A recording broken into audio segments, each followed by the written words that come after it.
Welcome back. You've joined us in the newsroom right here on ET Now. And while we are talking about gold and silver, let's also talk about one company which is into certification of gold and silver. We now have the management of International Gemological Institute, the CFO of the company, Mr. Eashwar Subramanian Iyer, who is now joining us.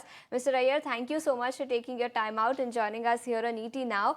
And we've seen a lot of volatility, but I don't think there has been any impact of the volatility on gold and silver prices on your business, isn't it? Yeah, we haven't seen that sort of volatility as far as our business is concerned. I think obviously we're also a significant player in the lab-grown space.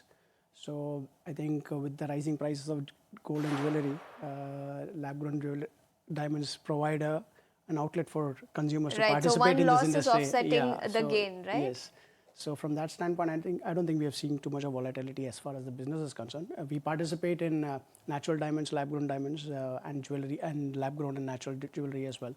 So each of those segments have been performing exceptionally well for us over the course of the last 12 months. We ended 12 months with around 21% volume growth and 18% certification revenue growth.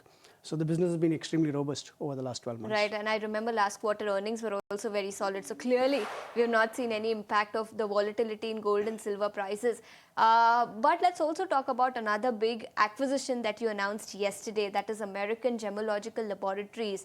Help us understand, how will it help your business? Yeah, see, to set it in context, IGI is the leading player as far as diamond certification goes. We are not a large player as far as gemstone certification goes. AGL or American Gemological Laboratory that you mentioned, they are very large players as far as gemstone certification goes. Right. So the skill sets required for certifying gemstones is very, very different from the skill sets that we have as far as grading diamonds goes. And so it's a combination of factors. It enables us to participate in a segment which we aren't too strong in, number one. Number two, we have acquired a company which has a super reputation as far as the segment in gemstone certification goes. They're based out of the US. US is a strategic priority market for us. We just got a fresh leadership inducted into our IGI New York office. So from that standpoint, it enhances our presence in the US market. And given the fact that IGI is present in 8-10 countries, we operate across the globe, it enables us to leverage our experience, our strength, to therefore enhance or increase the participation of AGL in terms of certifying gemstones in other parts of the world, be it Asia or Europe. So those are very, very large markets as well in addition to the US.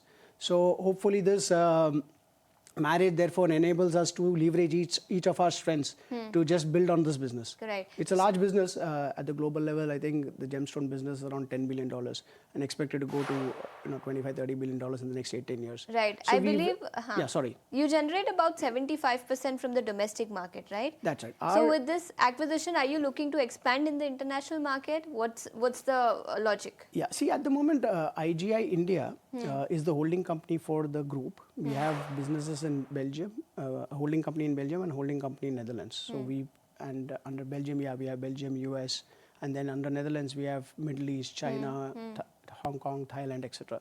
So from that standpoint, 75% of the group's revenues today comes in from the India operations, because 9 out of 10 diamonds get cut, polished and certified in India. So India is therefore the hub as far as diamond manufacturing is concerned. And so that's the reason why we see a substantial portion of our revenues coming here. But having said that, while India is the manufacturing hub, the largest market for us or for the industry at large is the US. Over 50% of all sales of diamond products happen in the US. So our strength of manufacturing in India is coupled with our strength in through our IGI facility in the US from a retail standpoint. So that leverage is playing out. But added to that is therefore providing us with some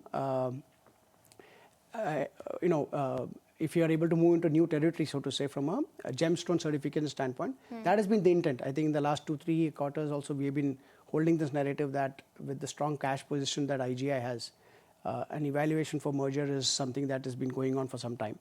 And that's a culmination of all the effort that's gone over the last 3-4 months in terms of making this acquisition. Right. It just enables us to get into an area where we lack the expertise, so to say.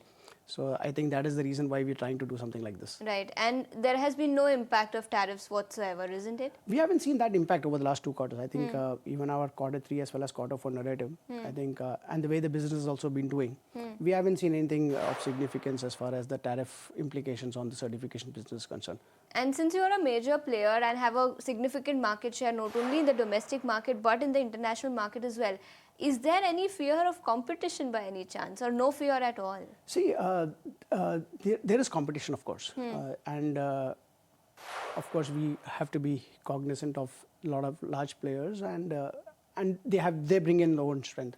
But again, IGI is a 50-year-old organization. We started in 1975 in Antwerp. We came to India in 1999, and this business is based on the foundation of trust. So, and it's not very. While it is not capital intensive, it brings in good cash flows, etc. But to build something like this from a trust standpoint, to bring in that sort of reliance on somebody who can provide us with accurate certificate, that takes a lot of time to build. So while there are a lot of players who haven't been able to scale up, IGI and there's also GI, another large player, I think these 2 organizations have been able to scale up globally, and I think that gives us the strength.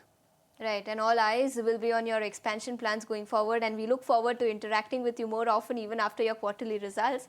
But Mr. Iyer, thank you so much for taking your time out, especially for coming to our studios here in Mumbai. Thanks for taking With the time. that, it's a wrap on this edition of the show. Thanks so much for tuning in.